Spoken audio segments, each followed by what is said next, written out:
Hey guys, Britt here. Welcome to End Times Bible Prophecy. Make sure to hit the subscribe, like, share, and restack buttons.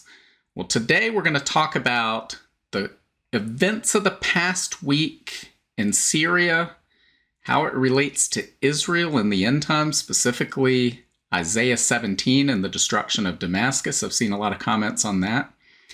It's going to be a little bit different than most formats. It's going to be more of like a stream of consciousness type session because there's just so much going on, breaking news that's occurring as I'm recording this. All of this is unfolding. But I wanted to address these things and let you know my thoughts on where I think this is all going, how it relates to Bible prophecy, because I've seen a lot of comments regarding this online in the last several days. So, guys, what's going on right now, it reminds me of this quote right here from Vladimir Lenin. Not necessarily someone we should aspire to be like by any means, but this is true. He says there are decades where nothing happens and there are weeks where decades happen. And this week is one of those weeks where decades happen. We've had the Assad regime in power for over 50 years. Now, for the time being, they are no more. Although Bashar Assad is now in Moscow. So what is happening? Let's start with what's happened, what's happening right now. So let's cut over to the Times of Israel. Have this article, Khomeini says U.S., Israel were behind. Fall of Syrian regime also alludes to Turkey. So hopefully you know by now, but if you don't know, the Syrian regime fell over the weekend. So this goes on. This will give us a little idea of the background of what's been happening. So it says Iranian Supreme Leader Ali Khamenei on Wednesday blamed Israel and the United States for the fall of Bashar al-Assad regime in Syria, accusing the countries of planning the dictator's collapse and vowing that the so-called axis of resistance of which Assad's government was a part will only grow stronger moving forward. Quote, there should be no doubt that what happened in Syria was plotted in the command rooms of the United States and Israel. We have evidence for this, the Shiite cleric said. The remarks delivered to a crowd of supporters were his first public comments on Syria since the dramatic toppling of the Assad regime on Sunday by a jihadist-led coalition of rebel groups following a 2-week lightning offensive that broke a years-long stalemate after over a decade of civil war. One of the neighboring countries of Syria also played a role, he added, in an apparent reference to Turkey, but the primary planners are the U.S. and the Zionist regime. Turkish officials have strongly rejected claims of involvement in the anti-government offensive. Analysts say, however, that the rebel offensive would have been impossible without a green light from Turkey. So what's going on? So we've seen the Assad regime fall. Bashar Assad is in Moscow, it's reported. So he escaped the country. This terrorist group HTS has supposedly taken control, at least for the time being. We're talking about an Al-Qaeda, ISIS type organization that if they establish a government, if they're able to root themselves in power here, this would be very similar to a Taliban-type government like we have in Afghanistan, right on Israel's border. So needless to say, this is an ongoing developing situation that we're seeing take place in Syria.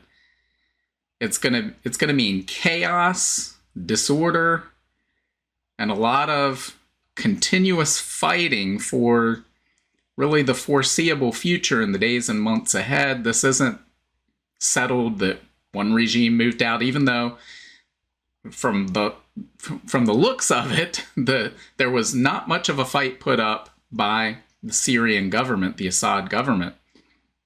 And these groups just simply moved in. But that doesn't mean they're moved in, they're running the whole country now. There's going to be a lot of factions, a lot of groups, both in and outside of the country, fighting for power in the weeks ahead. So what does all this mean for Syria, Israel, and end times events as outlined in the Bible. One of the comments that I've seen a lot of pop up in the last few days, and I've even seen people say Damascus was destroyed, Isaiah 17 was fulfilled. Guys, that is not the case. So to be clear on what Isaiah 17 says, let's take a look at that passage right now, at least the first few verses. It says, "This message came to me concerning Damascus. Look, the city of Damascus will disappear. It will become a heap of ruins. The towns of Ararat will be deserted. Flocks will graze in the streets and lie down undisturbed, with no one to chase them away. The fortified towns of Israel will also be destroyed, and the royal power of Damascus will end. All that remains of Syria will share the fate of Israel's departed glory, declares the Lord of heaven's armies." So this is a very sobering prophecy. Not everybody agrees that it is a prophecy. Some believe this was fulfilled 2,800 years ago, I believe it was. But Damascus is the longest continuously inhabited city on record. Trace its history back about 5,000 years. I believe this passage teaches that Damascus will be wiped out with no one living in it. It will be gone. What people often leave out is that Israel will also be devastated, not wiped out, but northern Israel will be significantly harmed when this prophecy is fulfilled. So this is not something that we should be looking forward to or cheering on in any way, but the Bible says that it will happen. It's coming.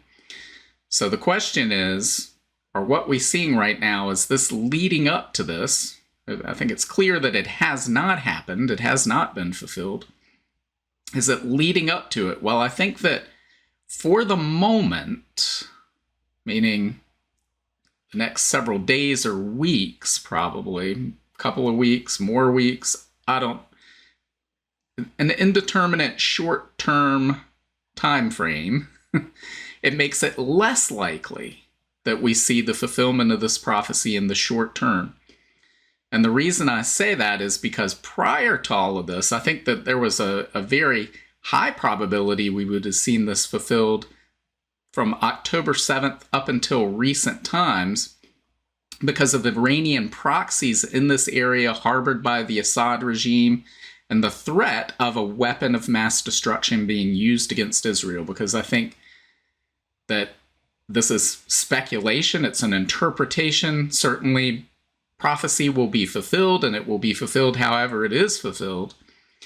But I believe that this is pointing to the high probability that a weapon of mass destruction is used against northern Israel, and Israel responds with a weapon of mass destruction of its own, and its response wipes away the city of Damascus. So I think that with the weakening of the Iranian proxies, with the destruction we're seeing right now of the Syrian army, we're seeing the destruction of Hezbollah in many ways extremely weakened from the position they held just months ago. I think it makes it less likely we see this, because even if no matter who comes to power in Syria ultimately, for the time being, as mentioned before, we're going to have a lot of groups internally and externally fighting for power in Syria, dividing up different territories, carving up different towns. There's going to be a move to consolidate power by one or more groups over territories within Syria. And in fighting each other, I doubt that those groups are going to be turning their attention toward Israel and trying to hit Israel with a devastating attack. I could be wrong, but I think in the short term it makes it, again, less likely, not certain. These are probabilities we're talking about. But in the long term, I think this makes it more likely that we will see this prophecy fulfilled in the very near future, meaning that while it's certain it's going to be fulfilled because it's in the Bible, it's a prophecy in the Bible. But if a Taliban-like regime comes to power in Syria, and the leaders of HTS have already discussed their wanting to destroy Israel, they are enemies of Israel, they could come to power and they may actually come into possession of weapons of mass destruction and be radical and crazy enough to use them. Now, it's not necessarily easy to use some of these weapons of mass destruction, even if you come into possession of chemical weapons, and it's known that Syria for a long time has had a large depository of chemical weapons. You have to have a mechanism to disperse those to do the damage they're capable of doing. I would assume that would require some sort of projectile, and the Iron Dome system has proved very effective in stopping those. So I'm not really sure how that would happen, but it remains a possibility. As we can see from this article right here, I saw this in Zero Hedge, it's from yesterday, talks about a number of things, but down at the end, I think this is what caught my eye. It says, meanwhile, Israeli Defense Minister Israel Katz also had a message in the wake of the dramatic changes in Syria. He warned HTS, again, this is the terrorist group that's taken over, or at least reportedly has taken over, and the armed factions now in control, saying that if they threaten Israel, they will be attacked relentlessly. Quote, the IDF has acted in the last few days to attack and destroy strategic capabilities that threaten the state of Israel. Katz says, warning the rebels that whoever follows al-Assad's footsteps will end up just like Assad did. We won't allow an extremist Islamic terror entity to act against Israel from beyond its borders. We will do anything to remove that threat. On Sunday into Monday and into today, Israeli warplanes had also targeted Syria's chemical weapons stockpiles, but it's unlikely that they were able to destroy everything. More sporadic attacks are expected, and the situation remains extremely fluid and unpredictable. And that's the key, guys. This is going to unfold over the next hours and days.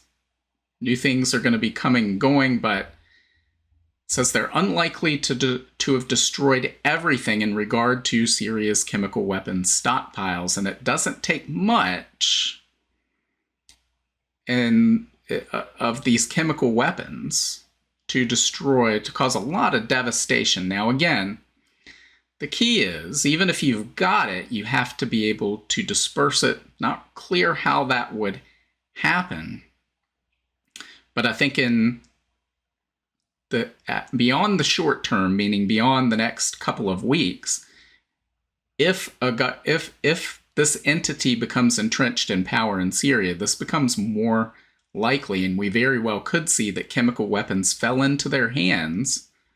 If they're able to deliver something like that to northern Israel, that's when we would be very likely to see this prophecy fulfilled.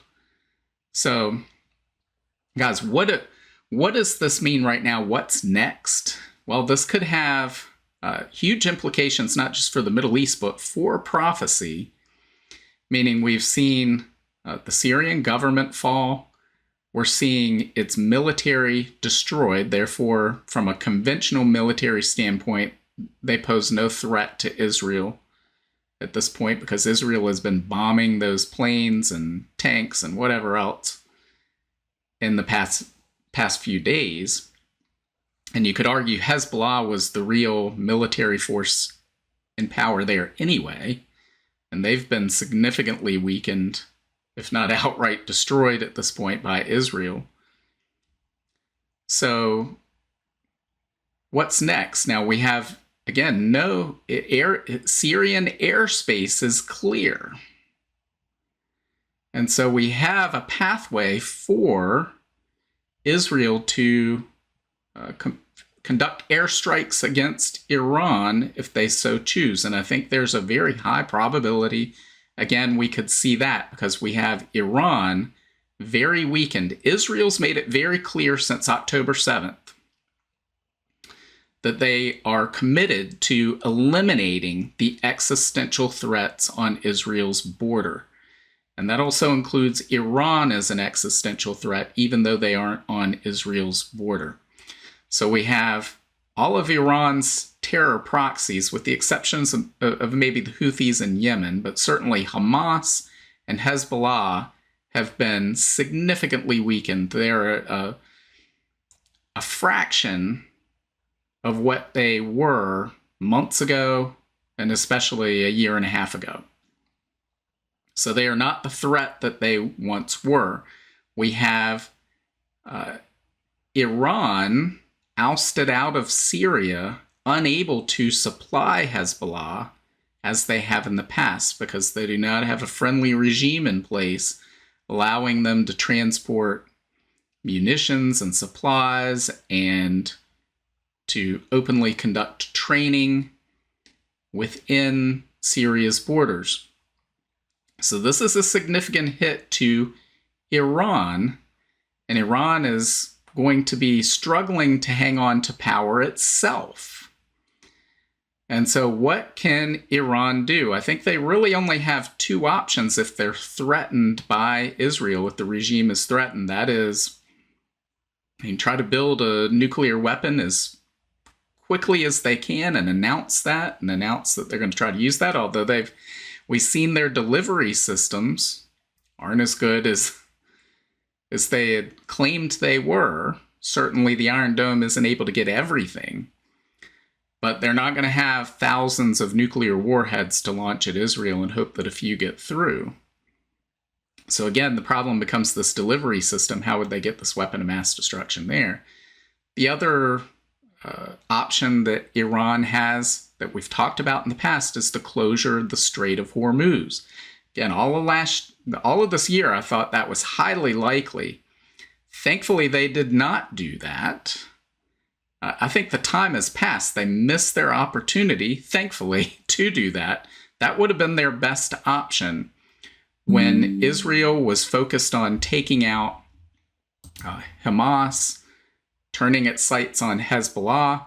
That would have been the prime opportunity for Iran to close the Strait of Hormuz, just block shipping. They wouldn't have to necessarily destroy anything, but announce this closure until Israel ceased operations against Hamas. And within Gaza, they could have probably gotten a number of Middle Eastern countries and countries throughout the world on board with that move. They probably could have gotten the Biden administration on board with that move. Certainly the Biden administration would not have wanted to see oil prices skyrocket right before an election. Well, that election season has passed. So I think Iran's opportunity to do this and to get any sort of support globally is gone. So they have very few options left. From Israel's standpoint, they'll be looking at this longtime enemy and thinking, if we can take this threat out now is our opportunity. We need to strike while we can. The Trump administration is coming into office in less than 6 weeks. They're going to be much more likely to be supportive of Israel, willing to continue to supply armaments to Israel in the midst of such an attack. So I think the probability of that goes up. The Iranian regime could be a big loser as this unfolds. We'll have to wait and see how this unfolds. In the meantime, Russia temporarily looks to be a big loser as well in this. So Russia has now lost its strategic interest in Syria. They had a major air base that they operated from, that they had leased from the Syrian government, as well as a major naval base in Tartus. As of right now, the news reports are that those are abandoned, that they have left. I do not believe that they are simply just going to give up these strategic interests and their interest in Syria. I believe that Vladimir Putin's made comments in the past about Syria and referred to parts of it as Russia, saying it was Russian territory. So I do not believe they're just going to simply cede this and leave it to other interests to carve up. I believe they will be back. The question is it a week from now, or is it some undetermined time in the future, but Russia will not give this up. Of course, all of this, again, feeds into and sets the stage for future events that the Bible foretold to come into existence. So we would have a reason, again, for Russia to invade that area, to want to take that back. Maybe they go beyond that. So this could set the stage for the fulfillment of the Gog of Magog war in Ezekiel 38 and 39. However, not in the near term, because first, those passages are very clear that Israel must be in a state of tranquility, of unwalled villages, meaning they are in peace. They see no threats on the horizon whatsoever. We are definitely not in that time. So I do not expect in the short term we would see that those prophecies fulfilled in Ezekiel 38, 39. However, I believe that we're now in a time, and have been, where we're seeing the setup to that point of peace and tranquility that Israel will experience, that will set the stage for Ezekiel 38 and 39.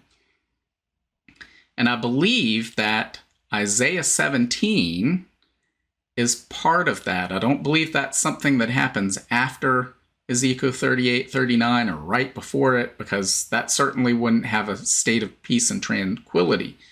So I would expect that that would be the next prophecy fulfilled in regard to the geopolitical situation in the Middle East and its application to Israel.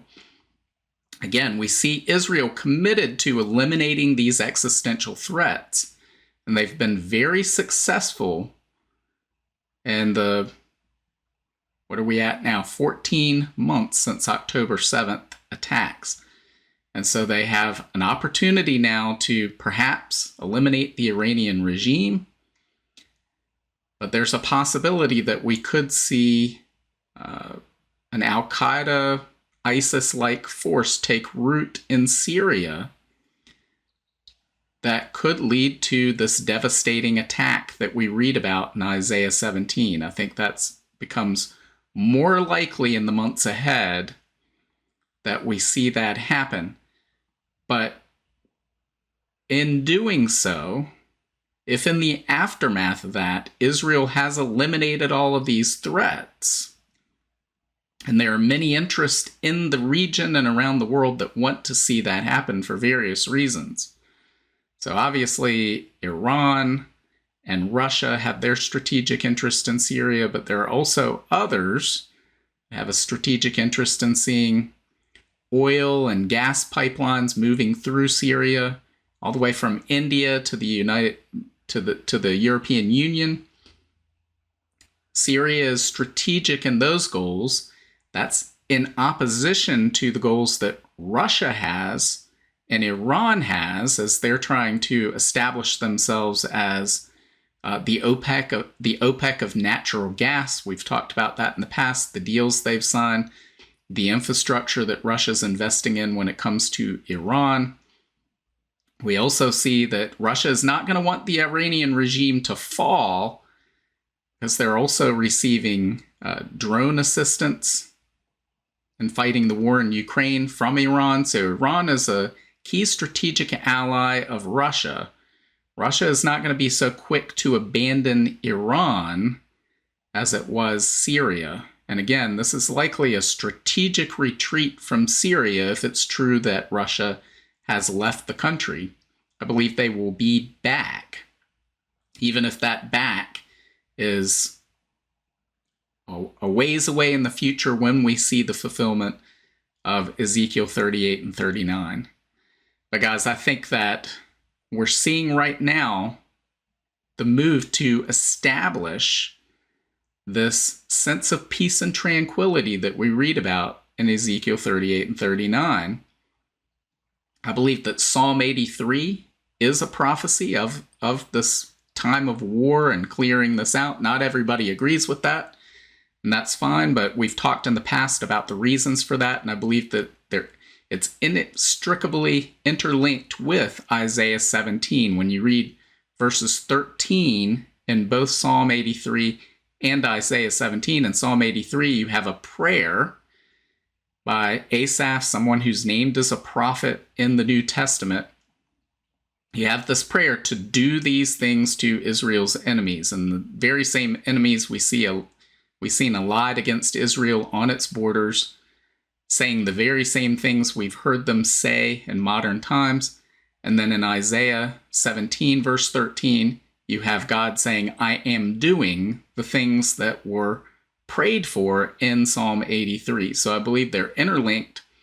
In the aftermath of this current conflict, we're going to see Israel in a state of what it sees as this time of tranquility and peace, where they feel they are no longer threatened. Their existence is no longer threatened by their neighbors or any regional powers such as Iran.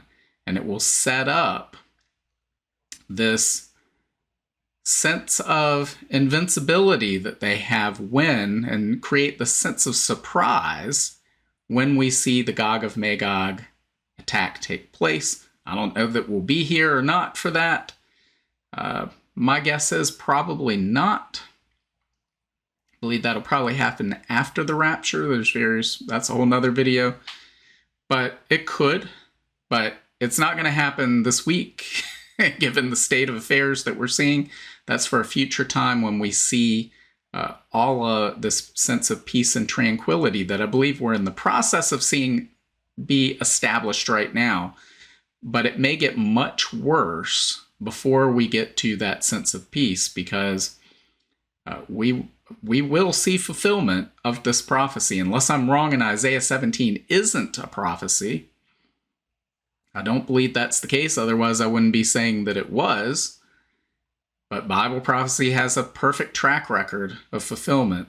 So if that's a prophecy, as I believe it is, then we will see it fulfilled, unfortunately, which means the destruction of the world's longest continuously inhabited city, as well as major devastation to northern Israel. I don't want to see any of those things, but that's what the Bible says is coming. And that type of escalation in the current conflict and Israel's effort to wipe out any existential threats, as it was said right here, Israel Katz, defense minister, we will do anything to remove that threat. And so if they are attacked, they will do anything to remove that threat. That includes weapons of mass destruction, eliminating Israel's enemies. Then once that's done, I think there will be a move to establish a peace. And then we will see the sense of peace and tranquility that we see in Ezekiel 38 and 39. So, guys, right now there's probably more questions than answers in regard to all of this. This is a fluid situation with a number of things happening. As a need to update arises, I will do so. But I know a number of you have been inquiring about my thoughts, so there you have it. That's what I think is going on right now. Again, this is a big change from where we've been most of the year, where we had this much more likelihood that we would see the fulfillment of these prophecies as a result of attacks from Iran and its proxies, the current Iranian regime and its proxies. Now, that may not be the case. The Iranian regime may not last the year. It's possible. Again, I think Russia is going to do everything they can to continue to keep them in power. They would not want to see a U.S.-Israel aligned government rise up in Iran. That would not be in their strategic interest. So they're going to be pushing hard to keep them in power. And Russia is a formidable military power, as we saw from the Oreshnik attack in Ukraine. They have hypersonic missiles that it's not clear that the United States has as well. And that's a huge advantage that they have. They're going to be pushing to support and advance their strategic interest in Iran, in Syria, throughout the Middle East, throughout the world.